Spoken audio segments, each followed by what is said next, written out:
রাজনগরের মানুষ, যুবক ভাই, আমার বাবারা, মা বোনেরা, সবাইকে বলছি, আপনার জীবনে আমল যদি অল্প থাকে, মন দিয়ে যদি কোনো হক্কানি আলেমকে, হক্কানি আল্লাহর ওলিকে ভালোবেসে আপনি কবরে যান, জীবনে কোনোদিন দেখা হোক বা না হোক, ওই মহাব্বতের কারণে আপনি জান্নাতি হয়ে যাবে। জোরে বলেন না সুবহানাল্লাহ, আর জোরে বলেন না সুবহানাল্লাহ। বন্ধুরে আমার, এবার আসেন আমি একটা আয়াত তেলাওয়াত করেছিলাম, আলা ইন্না আউলিয়া আল্লাহি লা খাউফুন আলাইহিম ওয়া লা হুম ইয়াহজানুন। এটা কি কোরআন না হাদিস? Thank you, you are great my dear brother. সুবহান তোলা আছে কিন্তু আল্লাহ কোরআনে আয়াত ওয়াজ করেছেন। আল্লাহ কি বলেছেন? আল্লাহ বলেছেন, behold verily the friends of আল্লাহ have nothing to fear, all to regret. আল্লাহ বলেছেন আল্লাহর বন্ধুদের কোনো ভয় নেই, অল টু রিগ্রেট, তারা পরকালেও চ্যাম্পিয়ন। জোরে বলেন না সুবহানাল্লাহ। যারা হক্কানি আল্লাহর ওলি, হক্কানি আলেম, আল্লাহ আরো বলেছেন, নাহনু আউলিয়াউকুম ফিল হায়াতিদ দুনিয়া ফিল আখিরাহ। আল্লাহ রাব্বুল আলামিন চমৎকার ভাবে বলেছেন, আমরাই তোমাদের বন্ধু দুনিয়ার জীবনে এবং পরকালের জীবনে। ঠিক কিনা বলেন? আরেকটু মুহাম্মদে, এটা আমার কথা না কোরআনের কথা? কথা বলে কিসের কথা? কোরআনের কথা। অস্বীকার করতে পারবো? আল্লাহ কি বলেছেন? আল্লাহর অনুগত করতে, আল্লাহ রাসূলের অনুগত করতে। ঠিক কিনা বলেন? তারপরে বলেছেন, ওয়া উলিল আমরি মিনকুম, তোমাদের মধ্যকার যারা উলিল আমর আছে তাদের অনুগত করো। তার মানে শায়েখ যারা আছে, হক্কানি আলেম এবং হক্কানি আল্লাহর ওলি, জোরে জোরে বলেন না সুবহানাল্লাহ।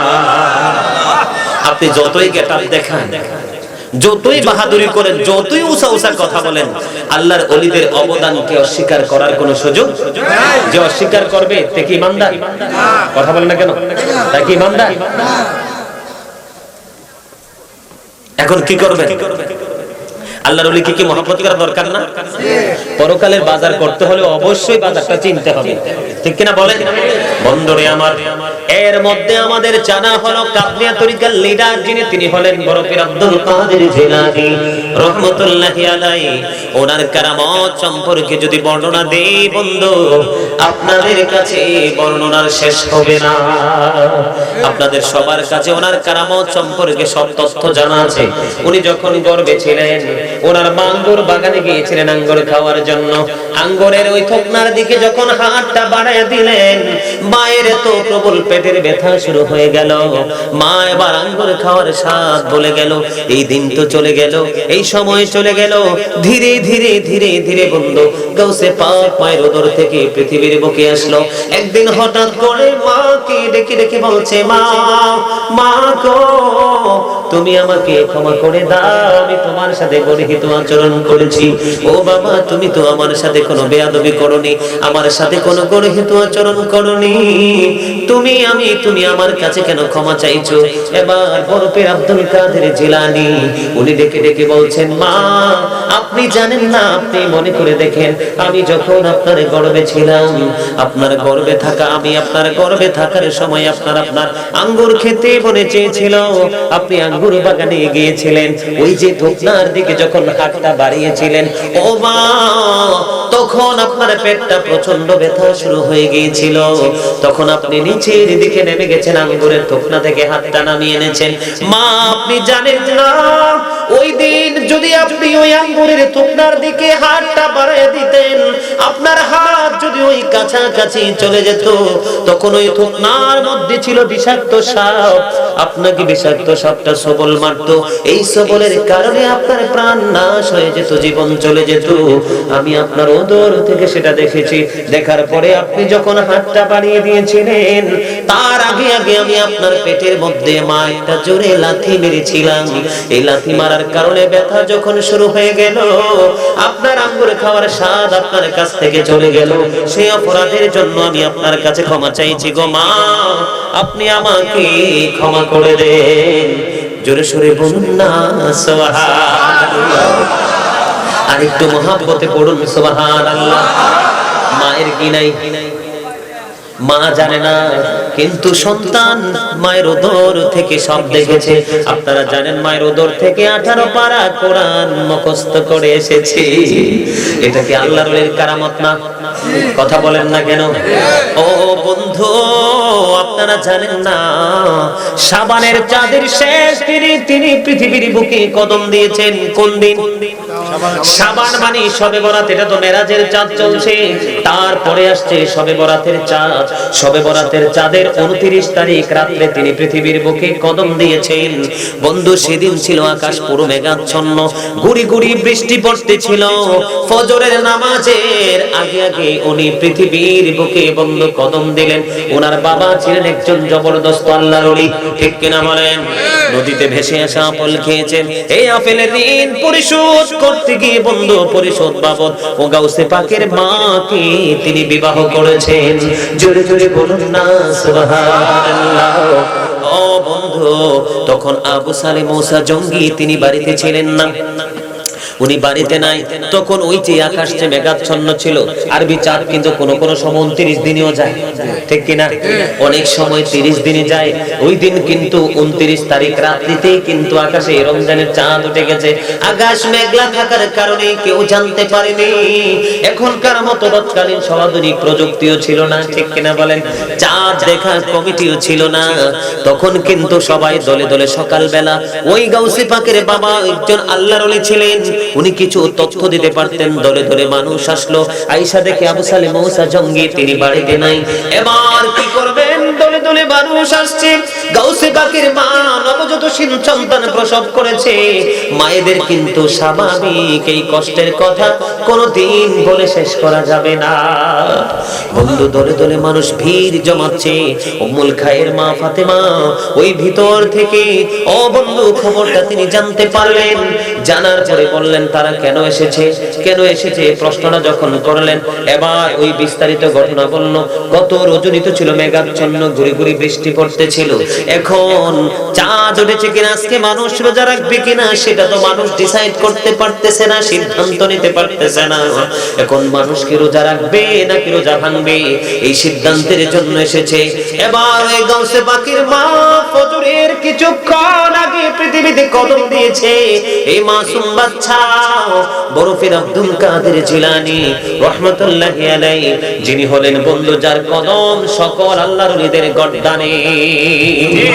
উনি মাত্র এসেছেন শাবানের চাঁদের 29 তারিখ রাতে। এবার তিনি কি করলেন? ওই ওনার মা ডেকে ডেকে বললেন, আমার এই ছেলে ফজরের আজানের আগে একটু দুধ পান করেছে, স্তনে মুখ লাগাইছে। আমি আজান দেওয়ার পরে হাজার চেষ্টা করার পরেও আমার স্তনে তার মুখটা লাগাইতে পারি নাই। এই দিক দিয়ে স্তনটা দিলে মুখটা অন্যদিকে ঘোরায়, অন্য দিক দিয়ে স্তনটা দিলে অন্যদিকে ঘোরায়। আমার মনে হয় আমার ছেলের এই আচরণে বোঝা যায় গত রজনীতেই রমজানের চাঁদ উঠেছে, আমার এই ছোট্ট শিশু রোজা রেখেছে। জোরে জোরে বলেন না সুবহানাল্লাহ। আপনারা জানেন না, গাউসে পাক যখন উম্মুল খায়ের মা ফাতেমার উদরে এসেছে, ও বন্ধু এক এক সময় এক একজন নবীদের মা ওই গাউসে পাকের মায়ের ঘরে এসে সংবাদ দিয়েছেন, তোমার ঘরে যিনি আসছেন তিনি হবেন মহিউদ্দিন, দিনের নতুন প্রাণ সঞ্চার করনেওয়ালা।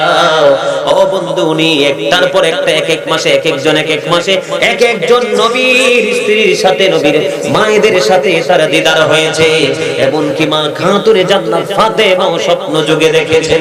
জোরে জোরে সুবহানাল্লাহ। বন্ধু, ঠিক তেমন ঘটনা গাউসে পাকের জীবনে, ওনার কারামত, ওনার জীবনে যদি ইমানি বিশ্বাস নিয়ে কেউ পড়ে বন্ধু, তার চেঞ্জ অটোমেটিকলি পরিবর্তন হয়ে যাবে। মনের ঘরে কোনো দিন কোনো গলদ ছিল না। বর্তমানের কিছু ভণ্ড বের হয়েছে, ভণ্ড নামদারি ফির আছে না নাই বাংলাদেশে? কথা বলেন না কেন? নামাজ পড়ে না, রোজা রাখে না, ইসলাম কি বোঝে না, আলহামদু সূরা ভালো করে পড়তে পারে না, বিসমিল্লাহ শরীফ ভালো করে পড়তে পারে না, ওসা পাগড়ি লাগাবে, লম্বা বন্ধু জুব্বা লাগাবে, গেটআপ দেখলে মনে হয় সবার বড় পীরিন্দা, সবচেয়ে বড় ভণ্ড আছে না নাই? এই ভণ্ডদের কারণে সাধারণ কিছু মানুষ আল্লাহর ওলিদের কেঙ্কার করে কথা বলে। আপনারা বলবেন যারা ভণ্ড তাদেরকে, হক্কানি আল্লাহর ওলিদেরকে কখনোই এঙ্কার করা যাবে না, ঠিক কিনা বলেন? আরো জোরে বন্ধুরে আমার, গাউসে পাক আশা যেমনি রোজা রেখেছে তেমনি বন্ধু ওনার জীবনে আরেক সময় মানুষ রোজা ভাঙবে কিনা সেটাও বুঝতে পারে না। দাদা ভাই আমি তো চা খাই না, চা পানি কোনো জায়গায় কিছু খাই না, 10 ঘন্টা ওয়াজ করলে পানি পিপাসা লাগবে না ইনশাআল্লাহ। এটা আমার জীবনে সবচেয়ে বড় নিয়ামত আল্লাহর তরফ থেকে পাওয়া। কেউ খাবেন? দাদা ভাই চা খান। এই যে দাদা ঘুমায় না, দাদার জোজকে ঘুমায়, দাদা চাটা খাইলে ঘুমটা চলে যাবে। আলহামদুলিল্লাহ বলেন। গাউসে পাকের জীবনে মনু মোরা সল্লা আমরা সল্লা জান কি ফিন্নি ওয়াজ শেষ করে দিতেছি। আর একটু বলবো। আরে এই যে আমি প্রায় ওয়াজে বলি, আমি প্রায় ওয়াজে কি বলি জানেন? এই মুরব্বিদের অন্তর শুধু নবী রাসূলের প্রেমে ভরা, আর আমাদের মতো শয়তানি যুগের যুবকদের অন্তরে শুধু হিংসা বিদ্বেষ আর মারামারির প্রেম ভরা। কথা কয় না কেন? মুরব্বিদের কাছে কথা বলতে লাগে দেখবেন ছাড়বে না ভাই বস নার করতে, আর আমরা অনকারী শয়তানের কাছে 5 মিনিট কথা শুনতে পারবো না, আই এম বিজি। ঠিক কিনা বলেন? আরে ভাই তুই সব সময় বিজি? হ্যাঁ অলওয়েজ বিজি। ঠিক কিনা বলেন? এই শয়তানির কারণে তো আমাদের যুগে গজব আরো বেশি আসতেছে, এরপরের যুগে আরো বেশি আসবে। কথা বলেন না কেন? এই জন্য ছেলে মেয়েকে ওপেনলি ছেড়ে দেওয়া যাবে না, তাদেরকে হাতের নাগালে রাখতে হবে। আপনি যত অত্যাধুনিক শিক্ষায় শিক্ষিত করেন না কেন, ধর্ম ধনে তাদেরকে ধনী করতেই হবে। ঠিক কিনা বলেন? মাদ্রাসা মসজিদ আরবিক লাইনে তাদেরকে পড়াইতে হবে। বন্ধুরে আমার, আমি আপনাদেরকে বলবো গাউসে পাকের জামানায় কি হয়েছিল জানেন? একটা সময় আপনার দাদা ভাই আপনাদের সময় আমি অনেক ছোট ছিলাম, আমিও দেখেছি কলেরা হইতো না? হতো না? হয়েছে কলেরা হইতো, বসন্ত হইতো। বলে হুজুর কেমনে জানেন? আমি তখন পিচ্ছি, আমার স্পষ্ট মনে আছে আমাদের গ্রামে দলবদ্ধ হয়ে আমরা মিছিল করতে করতে যখন দেখলাম মানুষ শুধু কলেরা বসন্তে মারা যাচ্ছে, এই গ্রাম থেকে জিকির করতে করতে ওই গ্রামের পাড়ার ভিতর দিয়ে জিকির করতে করতে যখন আল্লাহকে রাজি হয়েছে তখন কলেরা বসন্ত বন্ধ হয়ে গেছে। এরম না দাদা? আমি দেখছি কি গাউসে পাকের জামানায় যখন কলেরা শুরু হলো, ডাক্তার কবিরা সবকিছু ব্যর্থ হয়ে যায়। প্রেমের গল্প বন্ধু, আল্লাহর ওলি যে আল্লাহর ওলির হাত হয়ে যায় আল্লাহর হাত, আল্লাহর ওলির চোখ হয়ে যায় আল্লাহর কুদরতি চোখ, আল্লাহর ওলির কান হয়ে যায় আল্লাহর কুদরতি কান, আল্লাহর ওলির পা হয়ে যায় আল্লাহর কুদরতি পা। আমার বানানো কথা নয়, হাদিস শরীফের ভাষা। দেখেন এবার মানুষ কুল কিনারা না পেয়ে গাউসে পাকের দরবারে চলে আসলো। গাউসে পাক তৎকালীন সময়ে মসজিদের সামনে থেকে ওনার বরকতময় হাত দিয়ে শুধু মাঠ থেকে একটু একটু করে ঘাস ছিঁড়ে ছিঁড়ে দিচ্ছেন। আমরা দেখছি কি ঘাস, কথা বলে না, ঘাস ছিঁড়ে ছিঁড়ে দিচ্ছেন। যার মুখে দেয় বন্ধু কলেরা কোথায় পালিয়ে গেছে সেটার কোনো খবর নাই, যেই মুখে দিয়েছে সে বন্ধু পরিত্রাণ পেয়েছে। জোরে জোরে বলেন না সুবহানাল্লাহ। আপনাদেরকে আমি বলবো সূরাতুল মুমিনুনা শিফা, মুমিনের জুতা হলো সাধারণ মানুষের জন্য বন্ধু ঔষধ, এটা একটা বড় মেডিসিন। আপনি যদি মনে করেন কোন বুজুর্গ লোক আমার বাড়িতে আসছে, সে খাবার খাইয়া কি করবে, যেমন কিছুদিন আগে বলবো না বললে আপনারা বলবেন হুজুর অহংকার করে বলে, এই কথাটা বলবোই না। বন্ধুরে আমার, যখন কোন আল্লাহওয়ালা মানুষ কোনো কিছু খাবে, তার প্লেটের মধ্যে যখন কোনো কিছু পড়ে থাকবে, যখন আপনি এটাকে ঔষধ মনে করে ভক্ষণ করবেন, আপনার বডি থেকে বিমার গুলো মারা যাবে। আল্লাহওয়ালা লোকের দাম আল্লাহর কাছে এত বেশি বন্ধু, ঠিক কিনা বলে? আল্লাহর ওলির চোখের দৃষ্টি আপনার আমার মতো না, আল্লাহর ওলির কানে শোনার আওয়াজ আপনার আমার মতো না, আল্লাহর ওলির বন্ধু বিচক্ষণতা আপনার আমার মতো না, পুরো আধ্যাত্মিক, ঠিক কিনা বলে? গাউসে পাকের কাছে এক যুবতী মেয়ে আসতো, খুবই বেশি পাগল, আসতো যে পর্দা করেই আসতো। ওই মেয়েটা যখন আসতো, আসা যাওয়া করতে করতে যেই কোনো ভাবে একজন যুবক তার প্রেমে পড়ে গেল। কি করলো? প্রেমে পড়ে গেছে, তাকে কাছে পেতে চায়, আপন করে নিতে চায়।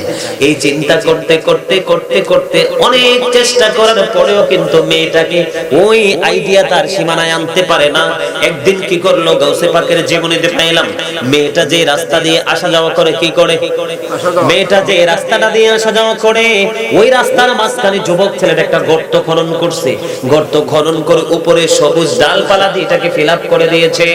গর্তের মধ্যে যুবকটা বসে বসে আছে।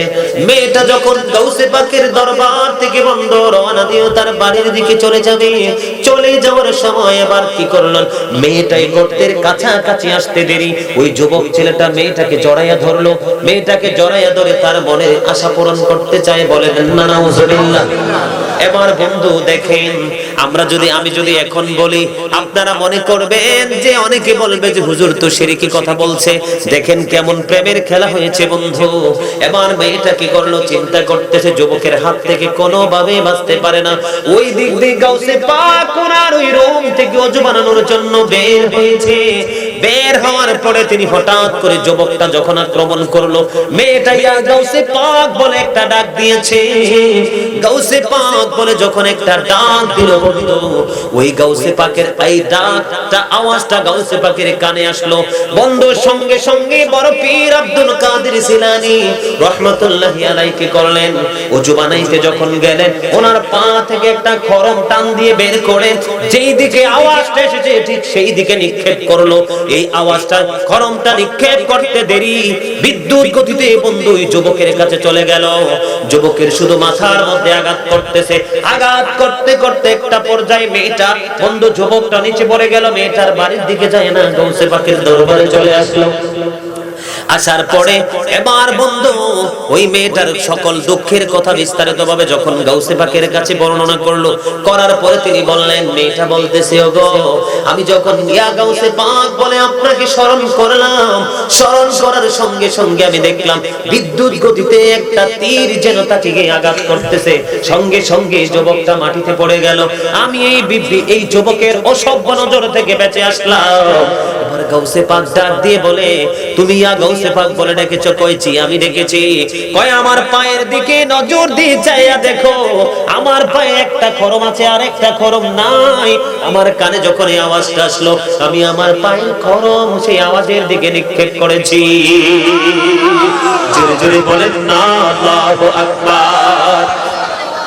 এখন আপনারা মনে করতে পারেন, আমাকে প্রশ্ন করতে পারেন, যদিও প্রকাশ্যে করবেন না, যে হুজুর মেয়েটা আল্লাহর নাম নিল না, ইয়া গাউসে পাক বলে ডাক দিল। বন্ধু আমি আগেই বলেছি আল্লাহর ওলিদের হাত পা চোখ কান হয়ে যায় আল্লাহর কুদরতি। এই মেয়েটা কিন্তু এটা মনে করে নাই যে গাউসে পাক আমাকে বাঁচাবে। এই গাউসে পাককে তিনি উসিলা হিসেবে ব্যবহার করছে। যেমন আপনি অসুস্থ হলে সারাদিন আল্লাহ আল্লাহ করলে কিন্তু সুস্থ হবেন না, ডাক্তারের কাছে যেতে হবে। কথা বলে না কেন?